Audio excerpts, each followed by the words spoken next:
One of the most bizarre things that I've seen in my almost 20 years working as a journalist covering American politics and American wars and the U.S. security state has been the hysteria that emerged about Russia in the middle of the 2016 presidential campaign, a narrative obviously used to try and sabotage the campaign of Donald Trump by falsely accusing them of having collaborated with the Russian government. But one of the anchors of this claim was that Russia had done something extraordinary and unprecedentedly evil, which is that they had used fake Twitter profiles and a few Facebook pages and bots to spread what the media calls disinformation to American voters, namely trying to confuse them or trying to mislead them, and particularly trying to drive them to vote for Donald Trump. Now, one of the reasons it was so mystifying and bizarre to watch that propaganda, and the media really seemed to believe it earnestly, was because the idea that what Russia had done there, interfering in our sacred democracy through the use of these online information campaigns, that was somehow unprecedented and interfering in our democracy, is that everybody knows, who has the most minimal knowledge of American history, that the United States has spent decades interfering in virtually every other country in their internal affairs and their internal politics, obviously including Russia, using exactly those same tactics as well as far worse ones. And there are plenty of examples, as we're about to show you, where the United States basically replicated what Russia did, or is alleged to have done in 2016, long before Russia ever did that in multiple other countries all around the world. But Reuters last week produced what I have to call an excellent piece of investigative journalism. It is so rare these days for corporate media outlets to actually denounce what our own government is doing, or to disclose the secret misconduct of our own government. So often it's just all about denouncing these countries on the other side of the world who the United States government tells us we should hate, that does nothing. But this is what the role of the American media is supposed to be, is being adversarial to our own government. And the investigation that they produced and the revelations that they published are really extraordinary. I had read it last week. I kind of took note of it, but I really delved into it over the last 48 hours. I appeared on Breaking Points this morning where I talked about it, and that kind of made me focus even more on the implications of the story. And I started realizing that it had much more importance and is much more amazing than I had initially realized when I began looking at it. So first of all, let me show you the key items of the Reuters report, what Reuters revealed on June 14th. There you see the headline: the Pentagon ran a secret anti-vax campaign to undermine China during the pandemic. The U.S. military launched a clandestine program amid the COVID crisis to discredit China's Sinovac inoculation, payback for Beijing's efforts to blame Washington for the pandemic. One target was the Filipino public. Health experts say the gambit was indefensible and put innocent lives at risk. Now, let me just stop here and give you the context for what was happening. As all of you know, the United States government was insisting that the vaccine that Pfizer and other big pharmaceutical companies had produced was urgent and necessary for everyone to take, that it was the only way to stop the pandemic. There were all kinds of claims by prominent media personalities who claimed they combat disinformation, like Rachel Maddow, who notoriously said, if you take this vaccine, you cannot contract the virus. That means it stops at you and you can no longer spread it. That was the claim. There were also attempts to make it completely taboo to question whether there were any dangers or risks to this previously untested vaccine, this vaccine that was created in a very short period of time. It was really an experimental vaccine. And one of the things the United States government did when it negotiated with all these big pharmaceutical companies is it was using the America First ideology of Trump. And the negotiation and the agreement that the United States government reached was, you are going to prioritize American citizens, make sure American citizens get this vaccine first, and you're going to sell it to the United States and to American citizens at a very, very low rate. As a result, in exchange, you're permitted to sell to the rest of the world and gouge them on whatever prices you want. So you give it to the US for 30 cents a vaccine, you can sell it to the rest of the world for $10 or $20 a vaccine, if you want. And what that meant was that there were a lot of very poor countries that could not afford to buy the vaccine. And we were being told, remember, that everyone taking the vaccine was necessary to stopping the pandemic, that people who refused to take the vaccine were killers of your grandmother. That was the message that the US government was spreading. And so China saw that there were a lot of these poor countries that could not afford the vaccines of Western pharmaceutical companies. And so they offered to donate their own vaccine that was showing the same amount of efficacy as the American vaccine to these poor countries like the Philippines and countries in the Mideast, in part because China wanted this vaccine stopped, in part because they understand that if they are seen providing assistance to poor countries, that will give them an opening to be better liked. That's something the United States has used for a long time. That's what foreign aid is for. There's some disaster in India, and the US government announces we're sending $100 million to help the people of India. And then obviously the idea is that the people of India will perceive us in a better light. But whatever the motives, the Chinese government was going to provide and was providing free, or basically free, vaccines to all these poor countries, including the Philippines and the Middle East, that needed them and that could not get them from the West because they were too expensive to get them from the West. And the United States government, while on the one hand insisting that taking the vaccine was so crucial that people should be fired or prevented from leaving their house if they refused to do so, and that anyone questioning the vaccine online should be censored and banned, and they were. On the one hand, that was their message. On the other, they didn't want China to be able to gain influence in these countries by giving their vaccine for free, and so they created an online clandestine disinformation campaign. They weren't spreading valid doubts or claims about the Chinese COVID vaccine. They were spreading false claims about the Chinese COVID vaccine to spread doubt and fear and skepticism among these poor people who could only get it through the Chinese vaccine, and therefore encouraging them not to get it. And that was an effort to prevent China from gaining influence in those countries. And they used all the things the Russian used: online bots, fake Twitter profiles, fake Facebook profiles. And this is what Reuters was able to reveal. It goes on, quote, "The clandestine operation has not been previously reported. It aimed to sow doubt about the safety and efficacy of vaccines and other life-saving aid that was being supplied by China," a Reuters investigation found, through phony internet accounts meant to impersonate Filipinos. The U.S. military's propaganda efforts morphed into an anti-vax campaign. Social media posts decried the quality of face masks, test kits, and the first vaccine that would become available in the Philippines, China's Sinovac inoculation. Reuters identified at least 300 accounts on X, formerly Twitter, that matched descriptions shared by former U.S. military officials familiar with the Philippine operation. Almost all were created in the summer of 2020 and centered on the slogan hashtag China virus.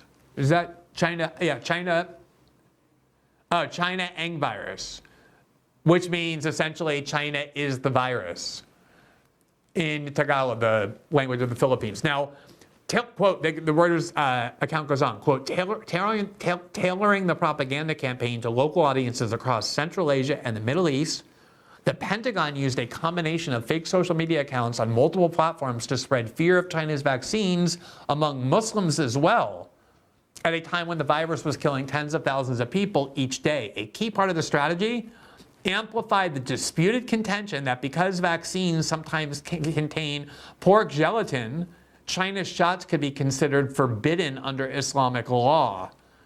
The military program started under former President Donald Trump and continued months into Joe Biden's presidency. Reuters found, even after alarmed social media executives warned the new administration that the Pentagon had been trafficking in COVID misinformation.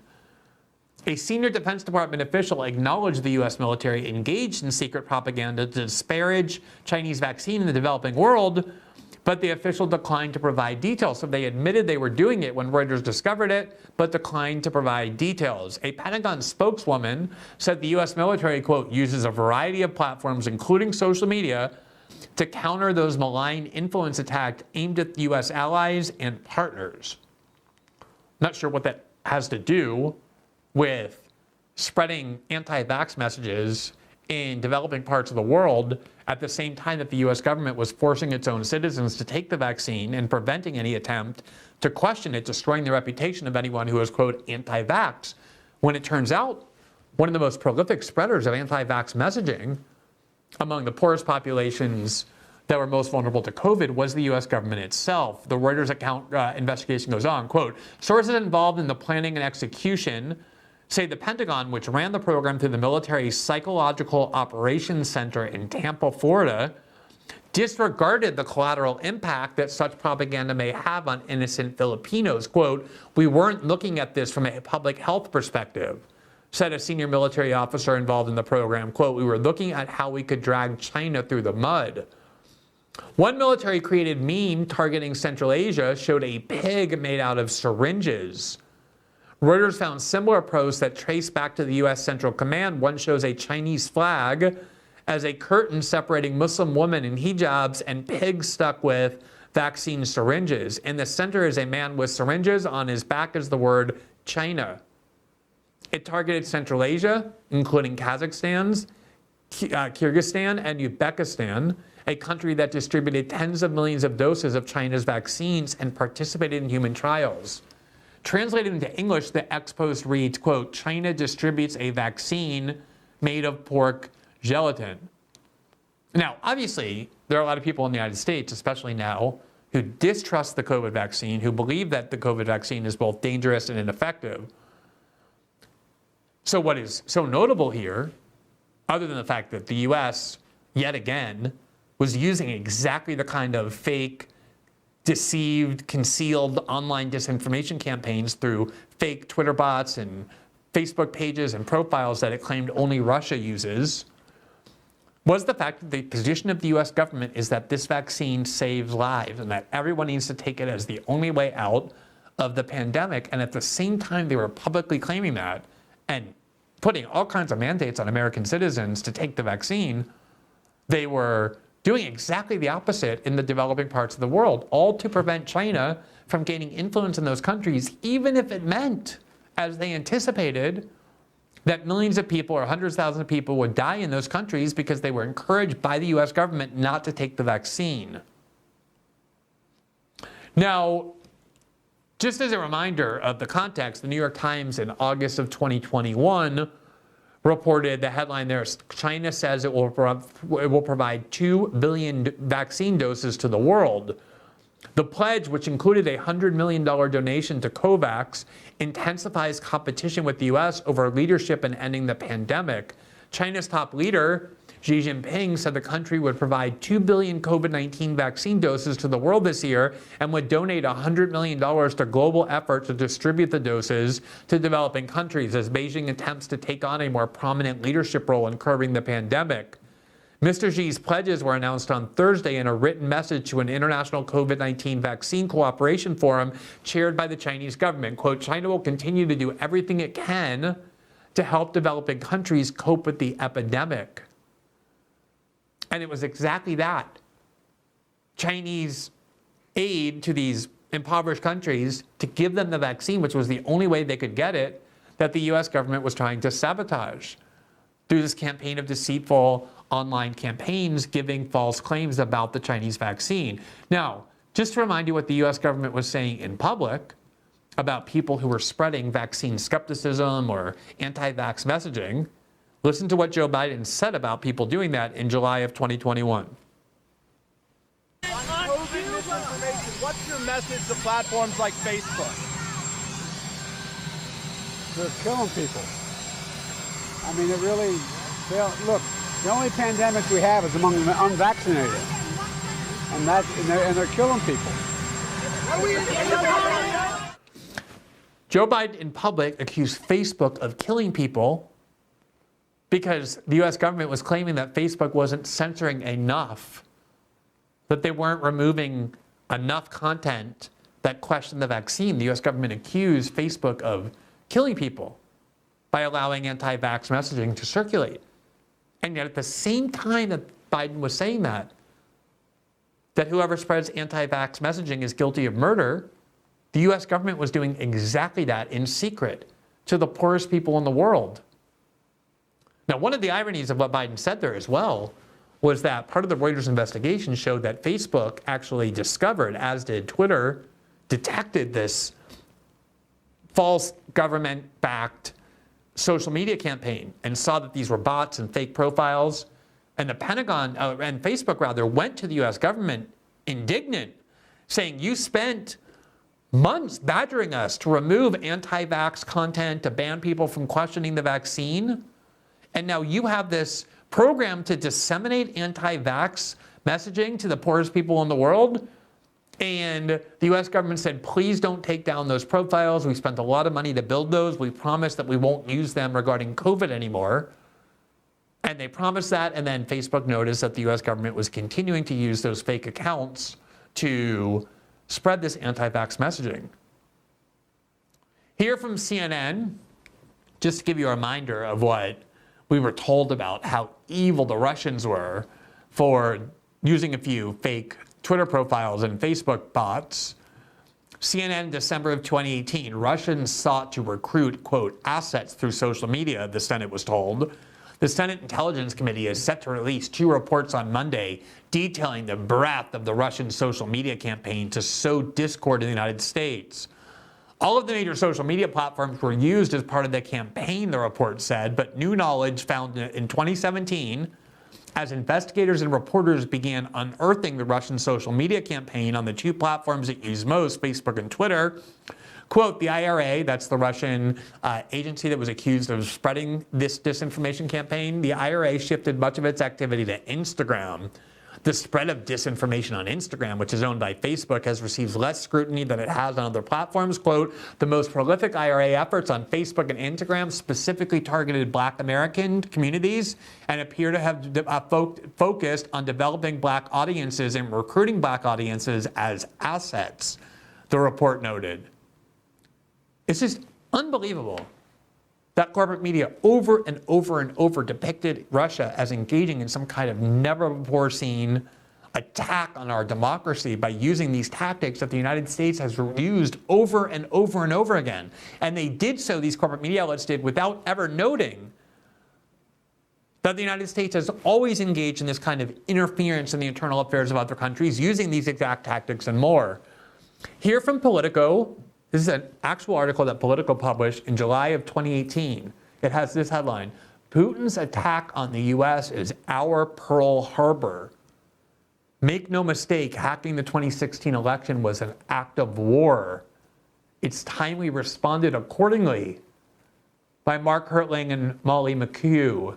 Quote, the Mueller indictments have pulled back the curtain on enough of the details that we should see how much we still don't know but need to.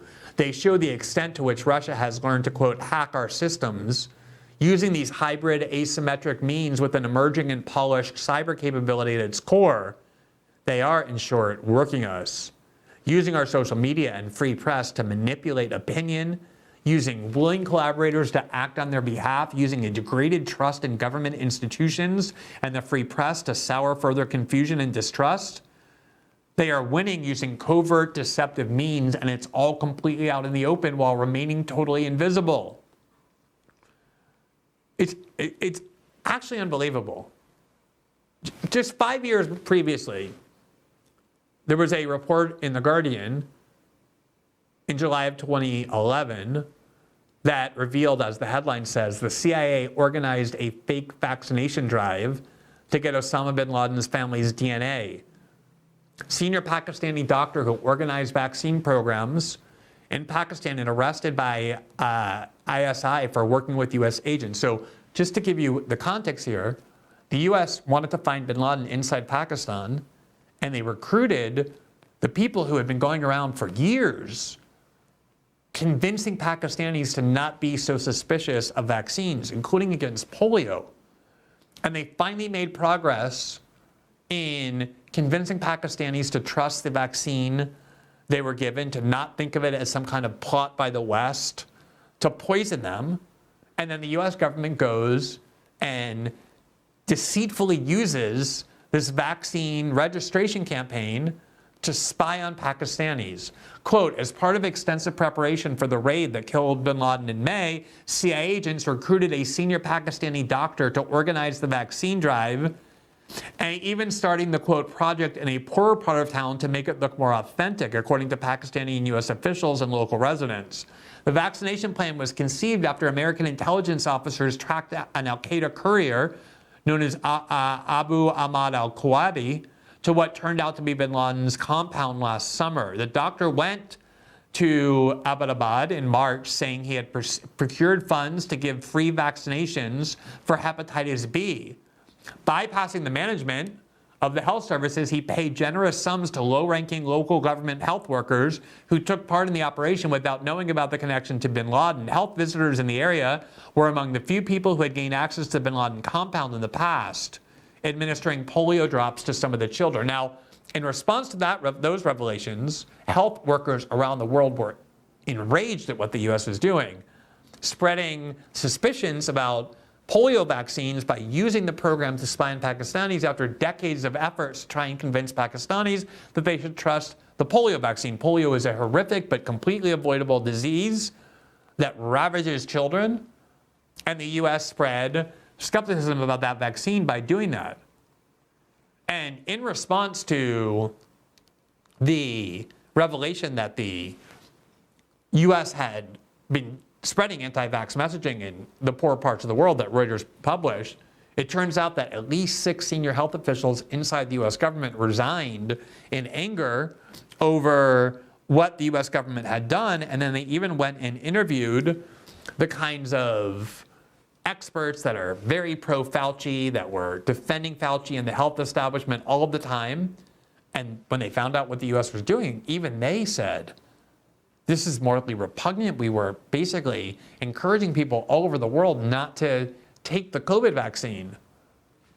Now, here is, just to give you kind of more history on how much the U.S. has always done this, from AP in April of 2014. The U.S. secretly built a Cuban Twitter in order to stir unrest. Quote, the U.S. government masterminded the creation of a, quote, Cuban Twitter, a communications network designed to undermine the communist government in Cuba, built with secret shell companies and financed through foreign banks, the Associated Press has learned.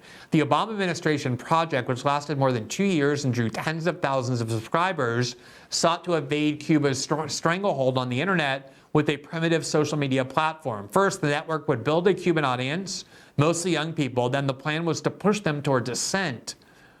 Yet its users were neither aware it was created by a U.S. agency with ties to the State Department, nor that American contractors were gathering personal data about them in the hope that the information might be used someday for political purposes.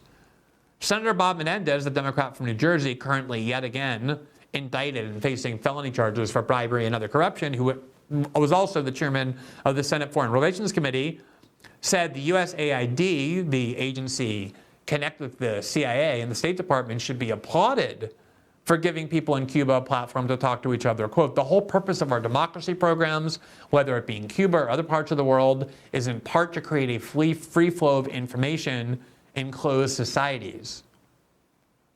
So they created what was essentially a fake Twitter network in Cuba to lure young Cubans into using it, thinking they were using a real social media account without realizing it was actually being run and contaminated by the U.S. government to deceive them and manipulate them through anti-government messaging.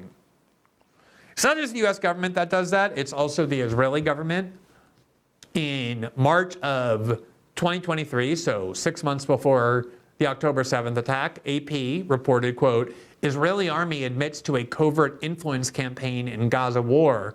Quote, days into Israel's devastating war with Gaza militants in 2021, they had a war with Gaza in 2021 and many other years, the Israeli army began deploying keyboard warriors to a second front, a covert social media operation to praise the military's bombing campaign in the coastal enclave. The Israeli military acknowledged Wednesday that it made a, quote, mistake in launching the secretive influence campaign on social media in an effort to improve the Israeli public's view of Israel's performance in the conflict. Israel's Haaretz Daily first exposed the social media operation on Wednesday, reporting that the army employed fake accounts to conceal the campaign's origin and engage audiences on Twitter, Facebook, Instagram, and TikTok. It seems that the Israeli expression of regret and remorse was not exactly sincere, given the fact that just 10 days ago, an exact replica of this Israeli influence campaign was revealed, though this time it was directed at United States lawmakers and American citizens, designed to deceive them into having a more positive view of Israel than they had by manipulating them with fake Twitter and Facebook profiles. Here from the New York Times, Israel secretly targets U.S. lawmakers with influence campaign on the Gaza war. Quote, Israel's Minister of Diaspora Affairs ordered the operation, which used fake social media accounts urging U.S. lawmakers to fund Israel's military, according to officials and documents about the effort. Israel organized and paid for an influence campaign last year targeting U.S. lawmakers and the American public with pro-Israel messaging as it aimed to foster support for its actions in the war in Gaza, according to officials involved. The covert campaign was commissioned by Israel's Ministry of Diaspora Affairs, a government body that connects Jews around the world with the State of Israel. The ministry allocated about $2 million to the operation and hired Stoic, a political marketing firm in Tel Aviv, to carry it out, according to officials in the documents. The campaign began in October and remains active on the platform X. At its peak, it used hundreds of fake accounts that posed as real Americans on X, Facebook, and Instagram to post pro-Israeli comments. The accounts focused on U.S. lawmakers, particularly ones who are black and Democrats, such as Representative Hakeem Jeffries, the House Minority Leader from New York, and Senator Raphael Warnock of Georgia, with posts urging them to continue funding Israel's military. ChatGPT, the artificial intelligence-powered chatbot, was used to generate many of the posts. The campaign also created 3 fake English-language news sites featuring pro-Israel articles. Again, it is remarkable what was done in 2016 and what is going to be done again in 2024, trying to get Americans completely enraged over Russia's secret campaigns online to influence American public opinion when the United States has been doing this over and over and over again, as has Israel, aimed at American citizens and what they think as well as other countries. But in this case, what was so amazing about this U.S. secret manipulation campaign of public opinion is that they were encouraging en masse people to be doubtful and cynical and resistant to a COVID vaccine, acts which in public the U.S. government said was basically the expression of murder, that those acts kill people.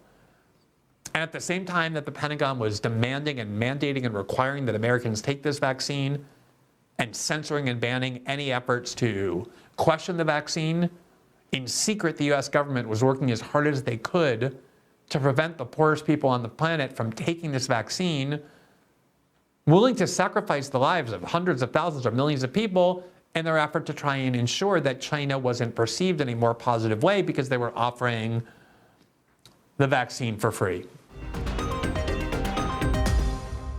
Thanks for watching this clip from System Update, our live show that airs every Monday through Friday at 7 p.m. Eastern exclusively on Rumble. You can catch the full nightly shows live or view the backlog of episodes for free on our Rumble page.